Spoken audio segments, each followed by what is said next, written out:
Special Thursday it is here on Independent Television. Thank you for joining us on TMI. We're coming to you live from Benin City, Nigeria.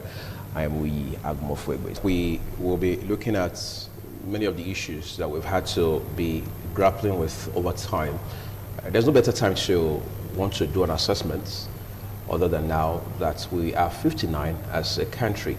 And to join me to make sense of this with a legal practitioner and a public affairs commentator, Patrick Awosage Esquire. Thank you for coming. It's my pleasure. Thank you. Thank you for having me. Hello. It's good to know that the rain couldn't stop you.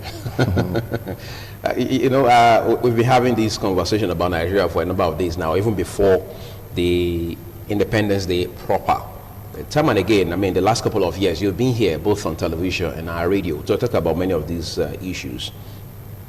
I'm very sure you've been doing assessments, even on your own, off air, in the last couple of days. What have you come to realize so far about Nigeria as a country?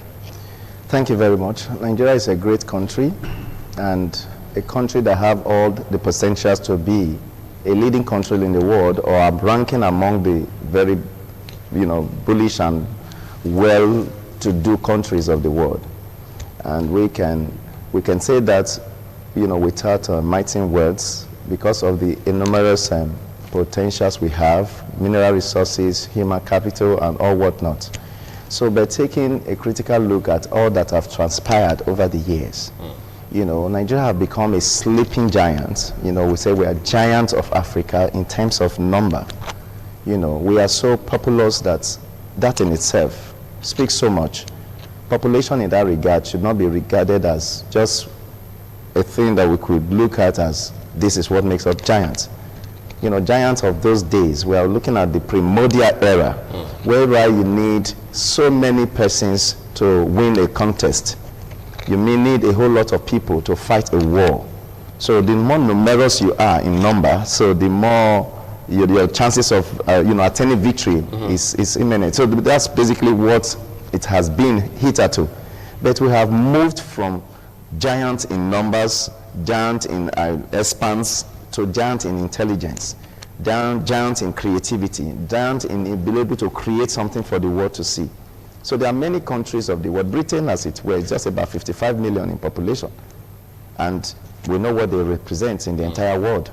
It's not how numerous we are. And we have seen this over time. So Nigeria as a country, we have pride ourselves being the giant of the nation. We have people everywhere. We are over 2 million, which I don't know where they got the statistics from, because it's not a recent assessment. It's just an assumption. So I believe we are well over that. But what have we been doing? Because the great thinker said, if you have not planned, if you don't plan, you have actually planned to fail. That is, if you fail to plan, if you fail to plan, exactly. you plan to fail. So right. Things don't just happen by themselves. People expect things to fall in place. I know the popular scriptural reference they make, I say, lines are falling onto me in pleasant places. The lines will not fall onto you when you have not put yourself out to get busy. So we need to tax ourselves very hard. We need to look inward and see where we have missed it. And I want to say quickly, what may have, in my personal assessment, Nigeria at the time of independence, it was more of tea and cold, like we have some teas here now, moving around and to one constitutional conference or the other, moving from one place to other in the 1957, England, just talking to them, we want independence, we are ripe enough to lead ourselves. We have had education. Nnamdi Azikiwe is here, Wolowo is here, Nahoro, everybody, we are okay, we can do this. We have worked under the master, so we should go. And they saw light in it that you guys have done well. You have cerebral, you have been able to develop yourself, and I believe, we honestly believe, that we should pull back our Lugard, Lord Lugard and others to watch and where you guys play the game. And he said, okay. So it was a gentleman arrangement. It was not like what we saw in Congo, where about 15 million folks were killed and a whole lot of bloodshed here and there, which I commend Nigerian elites and the then fathers of this country for. It shouldn't be always violent. I believe diplomacy should always be the way to go. Because at the end of the war, diplomacy will strive. You have to come back to the table. Right. If you don't want. So Nigerian elites and founding fathers, they should be commended. The labor of our heroes past must be upheld, and we should toil that part. They didn't start on the note of peace. But be that as it may, I know America will tell you we fought our independence on blood and we died and a whole lot of things. That you kill people doesn't mean you've gotten it right. That's not the reason Nigeria have not gotten there. Our fathers have set a good template, they have set a good standard, a good structure for us to follow. And I honestly believe if we had followed this, we would have gotten to the promised land or close to the promised land. There's this argument I think we must wire into this discussion we're having. A lot of persons will say that Nigeria was not ripe enough at the time we sought independence. That's number one. Then number two, you hear things like others saying, overall, the motivation for seeking or demanding independence at that time was wrong, that there was something faulty about the motive itself. Was there at any point our founding fathers, the Azikiwes, the Enahoros, the Ahmadu Bellos, the Awolowos, got it wrong with that process altogether? I honestly and totally disagree with that allegation. Yes, in as much as they all have their personal differences. Right. Nigeria was united at that instant time. We say, well, how do you mean? The marriage of convenience, they have said the amalgamation in 1914 and all of that caused all of this. I disagree totally. Because if you take a critical look at what the various leaders did in their various regions where they spearheaded before we now came up with, okay, who will throw himself out to be as a federation. As a federation. So I want to say they did very well. There was this working cocoa pyramid and all whatnot trying to build and funding education. Track development. That is it. The North, you saw all of that too.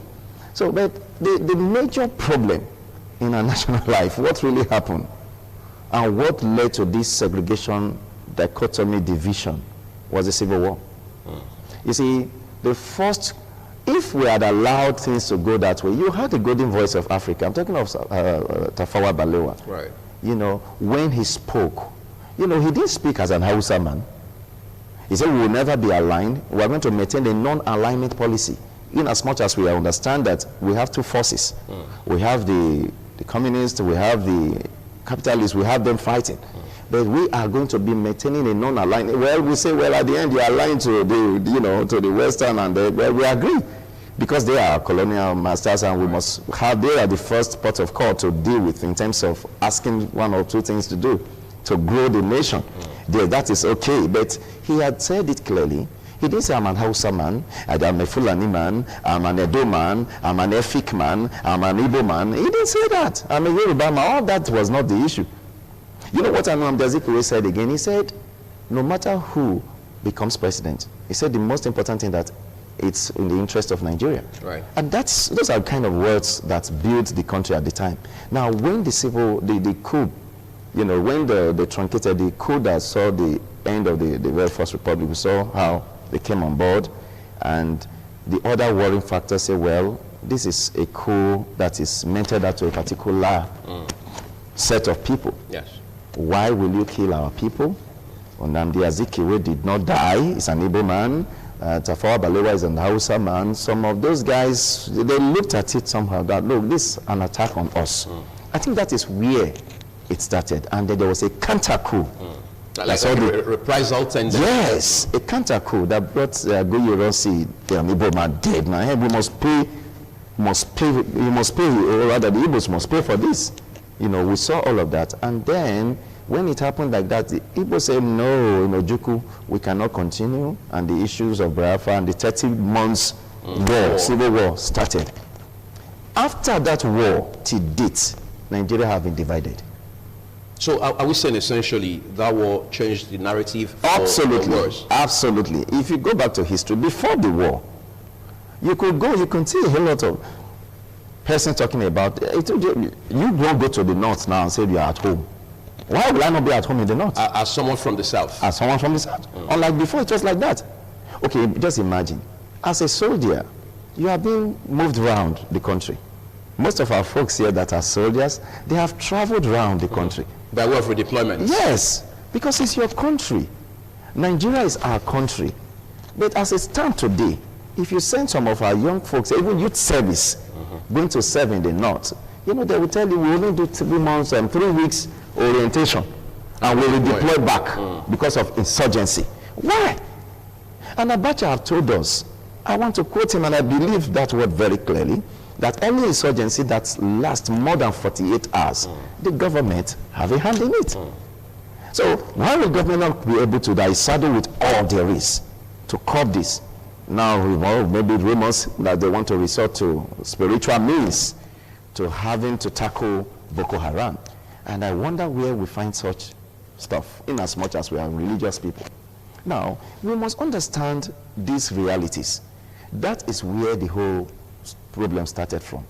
And all we have always prayed for is a leader that will bring the country back together. To make an Igbo man know that, he said, well, Igbos cannot be trusted. What do you mean by such comments? A do or die election. What do you mean by such comments from a leader? How can you say do or die? What do you mean do or die? It's either we win or we win. It is our turn. It's from that time on, it's like we are being marginalized. Come on, in a country. So we must begin to, that's how these lines, and then to crown it up, ethnic, religious tendency. I'm a Muslim, you're Christian, I'm some traditional African worshipper. I don't believe in either of them, like Femi Kuti. He said he's no Christian, not a Muslim, he's just himself. He's just a human being. So, and again, he's a Nigerian. He's a Nigerian. Now, we shouldn't look at this. We shouldn't begin to, we will vote for him because he's a Christian. But at some point in time, Nigerians were trying to overcome the dichotomy over time, because we saw an MKO and what's his name again? Kijimbe. His running mates. His running mate, yes. Kijimbe, Babagana, Kingibe, yes. Whatever. You know, they were both Muslims. And Nigerians joined them and said, well, Christians... So religion was not a card that was being played at that time. You understand? So 26 years down the line, the conversation has changed. It has changed. Right now, you say, well, he's reverend, he's lawyer, he's barrister, all these things are not necessary. Okay, because he's a lawyer, then he will understand the law. No. You cannot change the system. There's something striking about the narrative you've established in the last 4 minutes for countries in the West, for example, yes. including the US and Britain. You hear things like for God and for country. Yes. In the middle of that, there's a strong element of patriotism. Absolutely. We've lost that, haven't we? Yes, we have. You see, I remember when Obama was taking the oath of office, and in tears, he said, it's only in this country it can happen. You know, despite we talk about the racial discrimination, you know, the Martin Luther King and all he fought for, Malcolm X, W. Du Bois, all of them, Marcus Garvey, all those fighters of black freedom all over the world. We need to end slavery, we need to stop being marginalized. Even Festac, in the time of Muritala Muhammad, we need to project the dignity of a black man all over the world. All of these put together, they were pointed to one thing, that we should be equal. We should fight for social equality, and we should fight to be, you don't ask me to stand up in the bells because I'm colored or whatever. No, I'm a human being, I'm a citizen. This is what they fought for, and they fought, and by God's grace they attained and achieved so much results, which we found in likes of Obama becoming president, the first black man to become. And we've had a whole lot of presidential candidates who, although they have not seen it through to the White House. But in all to say, he said this in this country. Why? Because if it were to be somewhere else, it will not happen. And we've seen over time now, people taking mayors all around that are even from our country. Have you seen a Briton becoming a councillor in Nigeria because he have worked here? It won't work. You won't even get the nomination because of our system. So these are the things we are talking about. It's a system that is weak. We have weak system and institution. And that is why individuals have become so powerful. That is why court orders can be, disobeyed. If the system were formidable, the disobedience of court order by government is unacceptable. It's a bad precedent. Okay, court grants bail, and then an agency of government say we hold you back. Who are you to say that? If courts have granted bail, okay, if you were just a little digression, we'll grant you bail now. Release him. After all, it was the same court that you went around to secure the order that held him for 45 days. Without the court, you couldn't have held him there. Right. Now the same court said, let him go, and you are now acting bringing him other charges, and then you don't want him to go. So what are we doing? We're going to be telling our people, don't have confidence in the judiciary. And the moment you whittle down the powers of the judiciary, then you know you're snowballing into a state of anarchy, because people will not be, is it not the court? If they do this, I will not regard it. And that is basically what we need. Very strong rule of law. We need the rule of law to be very much active in our national activities, not just individuals obeying court orders. I mean, every institution. Donald Trump cannot say, I will not obey court order. He doesn't have the power to do that. It is the court. Once the court has said it, that's final. So these are some of the issues that people are looking at, and the young Nigerians are losing so much confidence. You can see, we're talking of independence, somebody is talking Big Brother. They are telling you nobody is interested. So priorities are misplaced, right? Yes. Now, because they feel the guys are just doing their thing. Leaders should carry their people. Somebody was talking, just to add to what you've said, somebody was saying on Twitter a few days back, I think that was on Tuesday, that you can have a country with a dysfunctional system where people are largely not happy, and you also want to stop them from buying happiness. So some persons believe when young people in particular follow these reality shows, what they're doing is, for lack of better words, buying happiness for themselves. But again, there's something very disturbing about that, which is the fact that, just as you said a while ago, people are losing confidence by the day. And when people lose confidence, that has a whole lot of ramifications, not just for government, but for the people as well. As it stands today, we seem to have a system where, for example, of course, the president is the leader of the country. The governor is the leader of the states. Or the chief executive, as I say. But the problem is, the people appointed by these chief executives, whether the president or the governor, seem to pledge allegiance, apparently pledge allegiance to the person appointing them, to their boss, as against to the Constitution. For example, the Senate invites an appointee of the executive of the president. They decide to flout that invitation for no just cause. In many cases, we've seen that happen in this country in our lifetime. Oh, yes. These are people who were appointed to serve the country, appointed to serve members of the public, citizens of the country. It raises the question of, to whom are they supposed to pledge allegiance or loyalty? Is it the person who has appointed them, or to the country? That in itself has become a serious issue, which points again to the fact that you said a while ago that our systems are such that the individuals are more powerful. Absolutely. It will appear there's a deliberate attempt to weaken the system. Oh, obviously. You see, why I don't cast blame easily, you see, I wouldn't blame the government of the day. How many years have they done? We have been in the democracy for so long. Okay. Well, like I mentioned, do or die. That was a president's talk. Do or die. It was a president that said it's only sick persons that can rule this country. It's a president's talk. So we cannot just look at the man there now and start casting blame on him. In as much as he inherited a whole lot of garbage. Now, to expect him to throw them away, well, it seemed good. You guys have enjoyed this for a while. Let me bask in some euphoria here now for now. I think that's just what I'm saying. But as a leader, we should not accept everything that may not have worked or helped the system. I believe at this time, we should look inward and really begin to chart a course for the next generation. We should begin to think along that line. If you look, like you just mentioned, how can an appointee of government flaunt the order of the National Assembly? It doesn't, then you lose your place. That is just what it means. Because government is one. We have arms of government. We don't have two. But there's an integration, obviously, amongst all three. Yes. The Montesquieu told us the separation of power. Right. Why they should serve as balances, checks and balances. And these have been, that's what drives democracy. So if you say, well, I'm only loyal to the president, then if the Senate calls me, if the National Assembly calls me, I will not honor them, I will only send some. If the president had called the man they called, will he sit back and send a representative to the president? Immediately you are kicked out.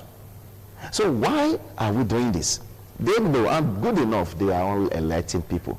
We are all schooled, we all read the books, we know the laws, so we know what it is. They know you cannot fight too much. They know that you will not take it too far. Yes, I know, but Jabi Amila, to be very specific, he said, I'm going to take this matter and report to the president. Right.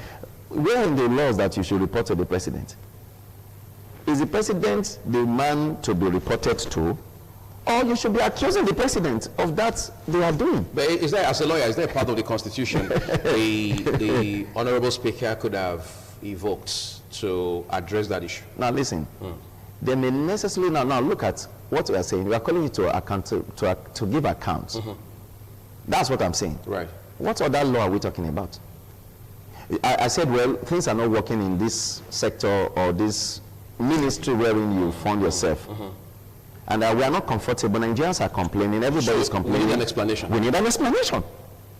So I don't need one law to be enacted to come. Then the moment you are not willing to profile up an explanation, it then means that you seem to be hiding something. That is what it means. You have been called upon, you have been given the privilege to show yourself, and you refuse. Then they can decide that it should go. They can begin to make it like that and make a recommendation to the president, as the case may be, like he said he was going to. Because the way is the language. That was another was saying he was going to. He said the person, the way is, well, whatever language he used, but we didn't see it that way. Now, follow it up. It's not to talk and later they say, okay, we come. He was busy. And up to now, I don't know if any of those service chiefs, as it were, have written to the National Assembly apologizing for their misbehavior, so to speak, or we were occupied. At least just find something to tell Nigerians. Yes, I know the Inspector General of Police, for example, who by way of coincidence at the point was in London with the Attorney General of the Federation and CBN Governor to follow up on the case of P and ID. P and ID, yes, he apologized and he explained his reason for his absence. But I want to bring up another issue that's very topical and salient as far as this conversation goes. There has been a call, in fact there have been calls for participatory democracy. That meaning that everybody's supposed to have their hands on deck to strengthen this democracy that we've been enjoying uninterrupted since 1999. As a matter of fact, as of today, those calls have even become louder. That there should be more participation, effective, deliberate participation, especially on the part of young people. But it will appear many of these young people, sadly, have not taken that participation beyond social media, especially Twitter, for example. How do we scale up participation and get involved in governance one way or another? That's when you allow in. The system that we operate, don't just allow people to walk in. But there are people there, so how do they get in? The people there are those that want to come in. It's just like you say, everybody come. Let me see, why are you coming? Maybe strictly by invitation. In as much as publicity has been made. We are having a convention somewhere. You people could come, but for you to get into the inner circles or the main bowl of where activities will be happening, you need an invitation. So go scramble for an invitation. And if you could get one, then you can come in. So if no invitation is handed over to you, then the operative of the security service will then help you out. You can watch us from the television or wherever you find yourself. So, because the truth is this, we must not deceive ourselves. We know what we are playing at. If you're talking about why are they not coming in, young people, the young man that just left university maybe is just got a job and is trying to get by, and you say, well, come and participate. And then you go there and you know, you jump up and speak, maybe in one of the political meetings, that this must be done. They look at you, who is this one? Where is he coming from? Come and sit down and stop talking. He said, no, you won't sit down. You belong to the new age. Things must be done. You have read about Singapore. You start telling them things you read in school. They say, you are very intelligent young man. Sit down. We'll address that later. And then, believing that he has impressed them, and I remember the first political meeting I attended some time ago with a man who I regarded as, well, I say, a very big brother, and I so much have respect for him. He pulled me and said, you must follow me. You, this talkative, follow me, and I followed him. Do you know that meeting turned out to be a fight? The man that I so regard started fighting, and I now looked at it. So is this was he fighting your ideas? You know, when I mean, he was trying to say something, and they were shutting him down, and he would not accept it that way. I believe if we don't agree, we look at areas where we have not aligned So see how we can There has to be some meeting points. Right. But it was not like the other worrying factor, it was not an issue of you are supporting this man because of what he had transferred to you. You are doing that. It became an issue of attacking themselves. And then I thank God for leaving the other day. And after that time, I think he didn't even call me again because I would not even honor it. Right. In the sense that I'm not trying to say when we are doing things, we must be sincere with ourselves. If you must say that must come before equity must come with clean hands. If you want to don't do things because you just feel like getting it done. The system you are talking about, we have not been called into the inner circle. Freedom of Information Bill. Do we really, can I write to any of the government as that, come on, let me know what your account record is now, I want to know. Who will answer you? How public is that? Yes, these are issues that we have been asking about. Okay, we need to know what's happening here. You won't get anybody. They will tell you the man on seat is not there. Okay, you leave your number. Okay, when am I likely to come back? They say, well, we'll call you. And nobody will ever call you. So how free is this information? But why is it so difficult to enforce this FOI thing? Because as a broadcast journalist, for instance, I've followed very keenly many of the NGOs and individual activists who have had to push this conversation about the FOI. Yes. Serap being one of them, maybe number one amongst them. Okay. As it stands today, I know for a fact that Serap has a number of cases in court where they've had to take up issues legally with some of these MDAs to be able to get real-time, verifiable, authentic, specific information about certain things as to how projects are being done, how much is spent, who is in charge of those projects, why are such projects even timely and necessary. For example, how do we begin to galvanize, support, and build an environment, as it were, that allows us access these things more freely? Because it will appear that we are stuck in the woods, aren't we? Thank you. You see, the truth is this. Like I just told you, it's just the way we are stuck in the wood. That's how those young, vibrant, intelligent, articulate people are stuck too. They will not be given, your ideas are good, they are brilliant, but this is what we are doing now. Your ideas are good, very brilliant, but this is what we are doing now. Nigeria at 59, we are revisiting toll gates reopening.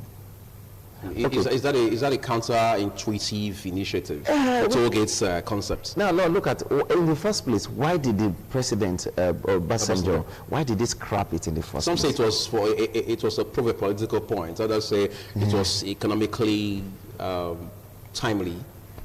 Now, when you talk about prove a political point, what political point was he proving? Well, then we should be asking those who share that thought. Okay, now, the obvious reasons is this. He really didn't see the need for that. Or what, at that time? At that time. The Obasanjo has been out of office for 12 years now. For 15 years or thereabouts. Now, he really didn't see the need. Now, when you're talking about bringing up these issues of toll gates, right? What are we looking at? The money in question you are going to be pulling out.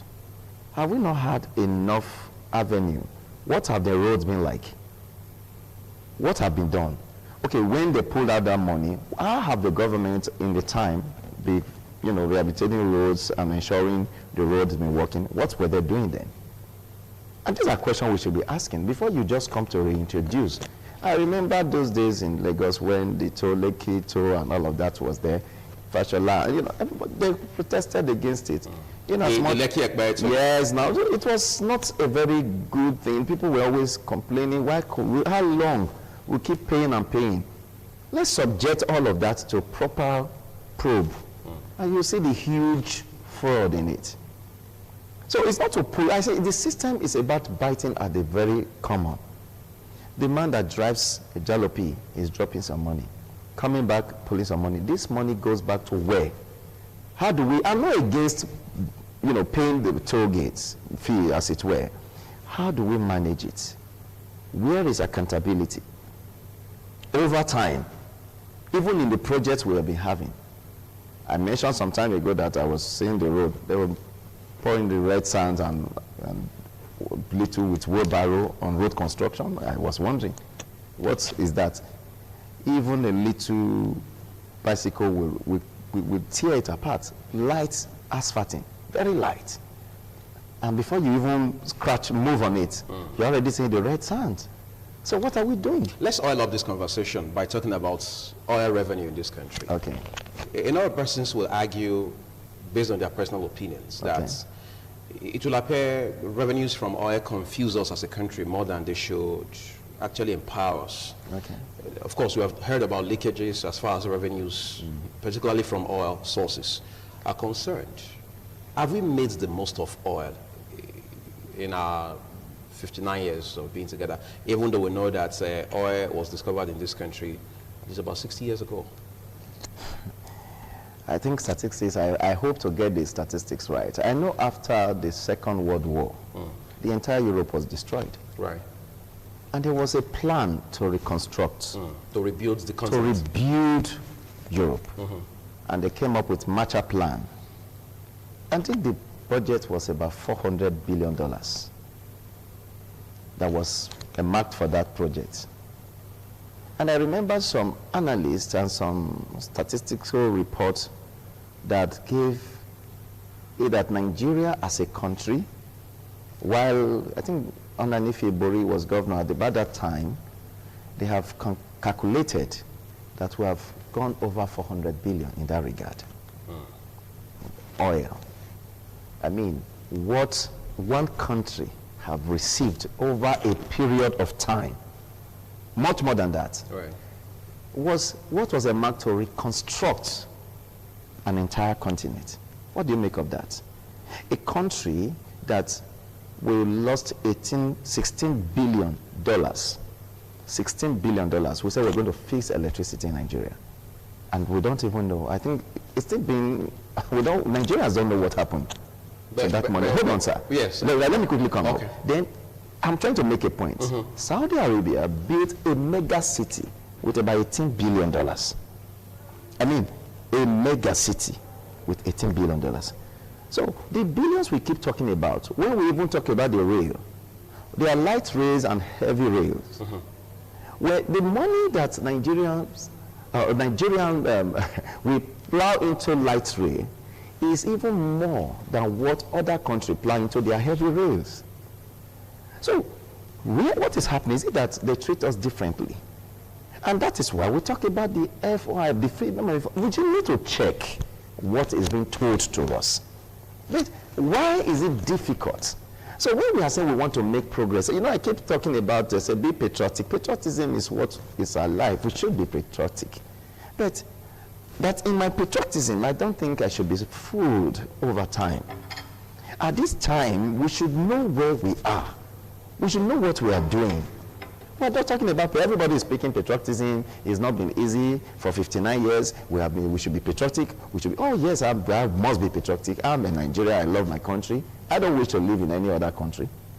I don't love any country more than Nigeria. That's the truth. I don't pray to live. No matter the citizenship I will acquire from any country, I will leave my country more. I'm more at home in my country. That is the truth. That is why we are talking. Now, you're talking about being patriotic. And we know what is happening. It's unfounded. That's why I just mentioned the toll gate. If money budgeted for projects for other countries, and they are even proving some of them now that they didn't spend, they didn't even touch serious money like what we are spending here. Right. They are even facing prosecution that you squander money, you diverted funds. And these persons here are working freely. And they are still talking that everything is well. And then you expect the system. You just mentioned that the system is weak and people are buying happiness. What would they do? What would you expect a graduate? I guess you graduate. Yes. I guess you probably don't realize it. When you made reference to the $16 billion earmarked for power projects in the days of Chief Olusegun Obasanjo as president of this country, you probably opened a Pandora's box, because when you go back a bit into history now, as of last year in particular, for example, when the issue became topical, the former president has said that he exhaustively discussed that issue in his book, They showed the $16 billion. That's what he said. Okay. And then it makes people, including myself, for example, wonder if that's how we now give accounts for how we spend public funds. So I'm the president today, for example. A few years down the line, I'm out of office, and then you ask me about what I did with some monies earmarked for building roads or bridges, and I tell you, well, it's in my book. You can go read it up there. Does that set a good example? That's the question. Well, don't mind me for my comical way of responding to that. I see Nigeria as a limited liability company for now. Okay, how do we until we make it a public limited PSC? We have not gotten there yet, so that everybody can now have a fair share and co-own the country. Co-own the country. So if a man that was voted for, you know, we give you our mandates, be our president, and you are saying the only way to respond to allegation, that's where weak institutions come to bear. DSS have picked up that book, they have read through. EFCC or whatever agency of government security outfit, they all know about it. They even make mockery of it. They even use experts from it to indict, to make a case against the PDP presidential candidate, Atiku Abubakar. Right. So that means, my watch, everybody have, at least well-meaning Nigerians know therein. Now, if he said that is a way, is that his report on what we are asking? I remember when he was even the Milimelu's panel that would ask him to come, and then he now said he didn't show up, and then eventually they said why. He said when he was planning to come, he now became sick, and that is why he couldn't go. Now he has given us a book. These are things we should not joke with. It's setting bad precedent. This is what is making the average Nigerian lose more confidence that nothing will be done. We talk of fighting corruption. Is it holistic? Yes, we say, well, we start from somewhere. Even where we are starting from, are we really fighting? I think, in my personal opinion, there's more corruption now than ever. When I was growing up, there's more than. When I was growing up, there was a term I heard grown-ups around me talk about a lot: pressure group. So you used to hear pressure groups. But these days, it will appear that's not very fashionable to say. Instead, you hear about civil rights group, civil rights activists, and so on and so forth. With respect to all those groups. Yes, I mean, is that effective enough? Are we pushing the conversation enough? You see, how will I put it now? It's like when America defeated the communist world, when it became a one system. Capitalism sold around the world. The other party, communism, that could not fund themselves, collapsed. Right. USSR collapsed, and every country had to go their way. Like China now embracing some capitalism, and you see how they are operating now. You see? But yes, you say, well, it's making things work. At whose expense? It can work even if we have to operate in some ways and give a human face to certain activities of. That's what is obtainable here. Now, what you see as pressure group of those days, there were people that look at their community, say, no, we need more schools here. We must pressurize the authority. As a team, let's go. You see young men, women going out, going out there, and then they are venting their grievances, and they are bringing the government to a standstill. And the government fear them.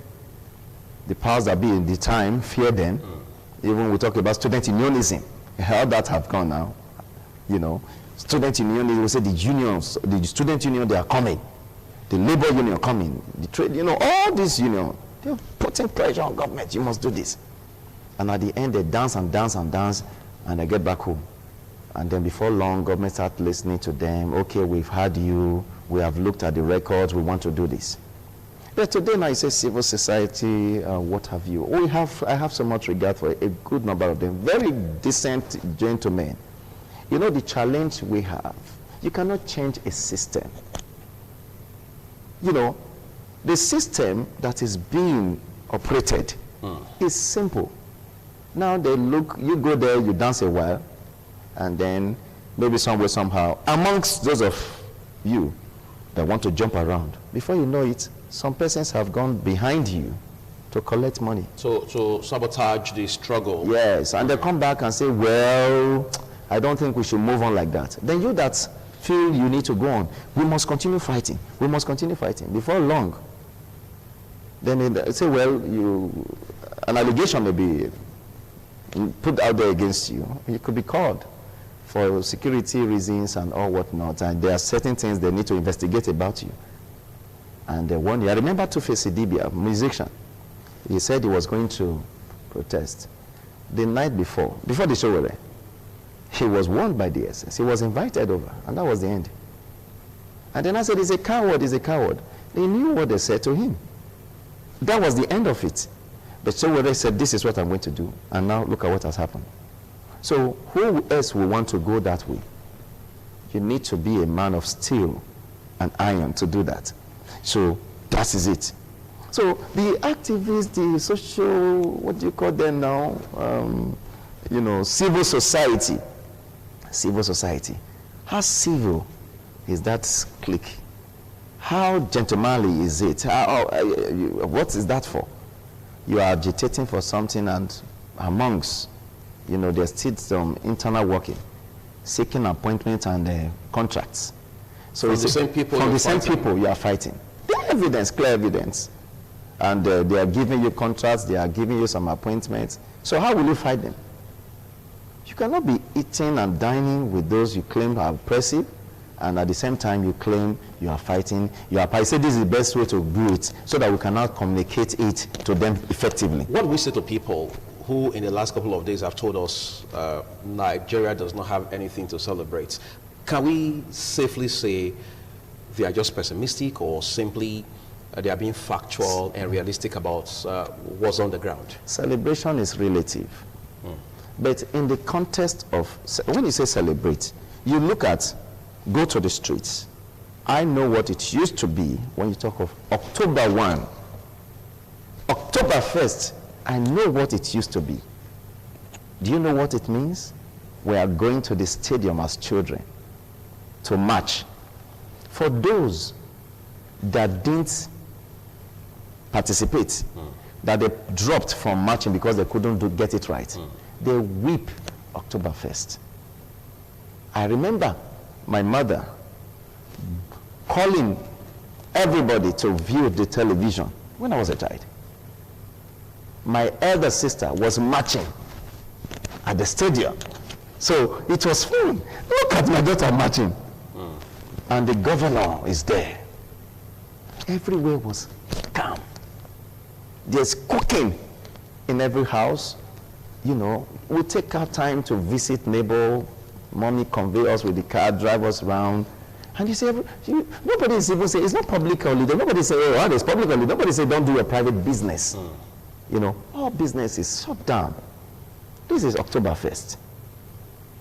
Up Nigeria, celebrating.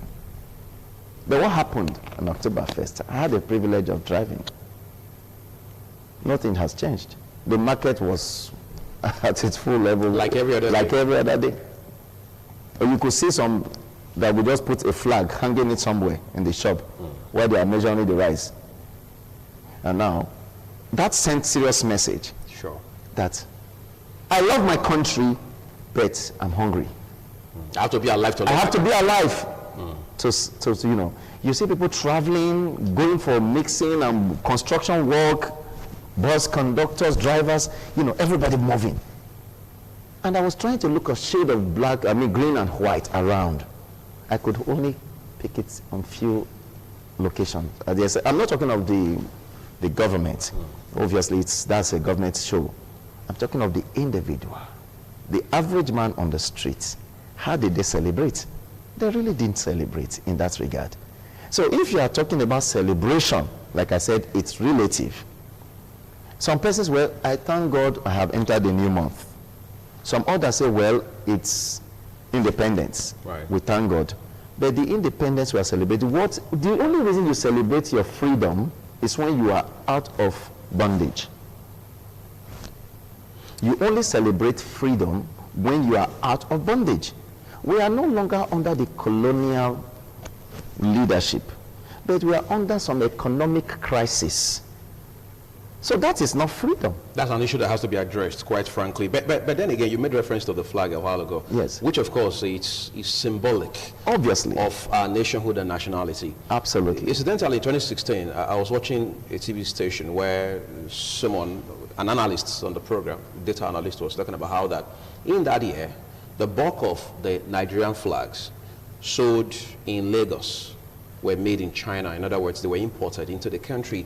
That again is a reminder of how that we're not doing impressively when it comes to local production. Okay. But going forward, let's look at what specifically must be done for us to fix all of these anomalies that we have come to identify as part of the Nigerian construct.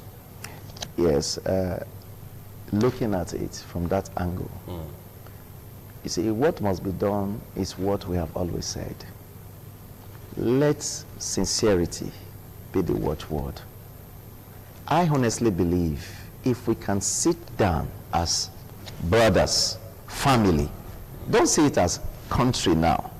See it as we are all one family.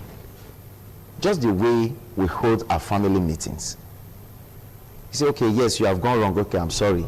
You did right. I appreciate you. Please forgive me. Let there be forgiveness. Like what we saw in Rwanda. There's still people are living in pain, waiting for an opportunity to vent their grievances.